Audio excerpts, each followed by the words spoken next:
আজকে যে আচরণ করেছে সিলেট স্টেডিয়ামের কর্তৃপক্ষরা, আসলে সেটা একটা অমানসিক আচরণ।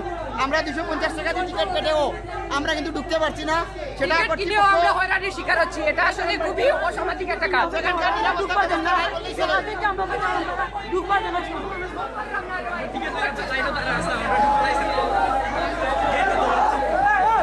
সিলেট স্টেডিয়ামের প্রবেশ গেট ভেঙে ঢুকে পড়েছে উৎসব জনতা, সেই চিত্রই আপনাদেরকে দেখাচ্ছিলাম কালের কণ্ঠে। সঙ্গে রয়েছি আমি কবির আহমেদ।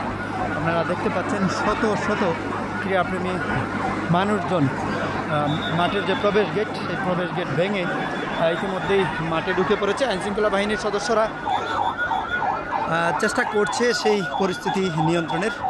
সেনাবাহিনীর সদস্যরা ইতিমধ্যেই মাঠে এসেছেন। আপনারা দেখতে পাচ্ছেন এই যে কার্ড টিকিট যে রয়েছে স্টেডিয়ামে প্রবেশের যে টিকিট, সেই টিকিট আসলে দেখার সুযোগ পাচ্ছেন না আনসার সদস্যরা সহ অন্যান্যরা। তারা উৎসুক জনতা বা ক্রীড়াপ্রেমী যারা আছেন তারা জোরপূর্বক বল প্রয়োগ করে আসলে মাঠে প্রবেশ করছেন। সেই চিত্র দেখাচ্ছিলাম সিলেট আন্তর্জাতিক ক্রিকেট স্টেডিয়াম থেকে। ইতিমধ্যে সেনাবাহিনী কিন্তু সদস্যরা কিন্তু কাজ করছেন এই পরিস্থিতি নিয়ন্ত্রণে আনার জন্য।